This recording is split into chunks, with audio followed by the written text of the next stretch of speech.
Tahun depan, Indonesia akan menggelar pemilu. Biasanya sih yang lebih dapat perhatian adalah Pilpres, sementara pemilihan anggota parlemen kurang dibicarakan.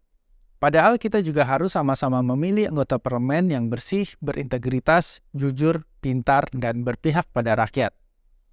DPR atau DPRD bisa menentukan masa depan bangsa ini.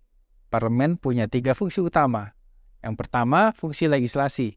DPR bersama pemerintah bertanggung jawab menyusun dan mensahkan undang-undang. Produk undang-undang itu akan mengatur kehidupan kita semua. Selama ini, kita sering mempersoalkan undang-undang yang dianggap tidak sesuai dengan kepentingan rakyat luas. Nah, bagus jeleknya undang-undang akan sangat bergantung pada bagus jeleknya anggota DPR. DPR dan DPRD ini harus menetapkan dan mengawasi pelaksanaan anggaran pendapatan dan belanja di level pusat dan daerah.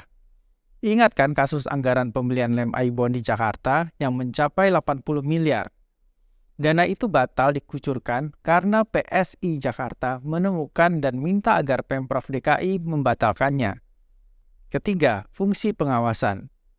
DPR harus mengawasi dan mengevaluasi kinerja pemerintah dan lembaganya.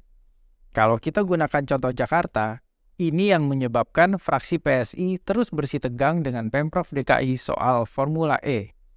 Jadi, kalau kita punya DPR dan DPRD yang keren, bersama-sama pemerintah yang keren, Indonesia pasti lebih sejahtera. Selain 3 fungsi itu, DPR juga memiliki kewenangan strategis, seperti mengajukan, memilih, atau memberikan persetujuan pemilihan anggota berbagai lembaga negara, seperti KPK, KPU, Komnas HAM, dan sebagainya.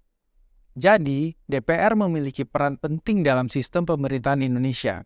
Karena itu, penting bagi kita melihat integritas dan moralitas calon anggota DPR. Sebelum memilih, kita harus melihat latar belakang, rekam jejak, visi dan misi, serta prestasi si calon legislatif. Sis dan bro, yuk kita jadi pemilih yang cerdas.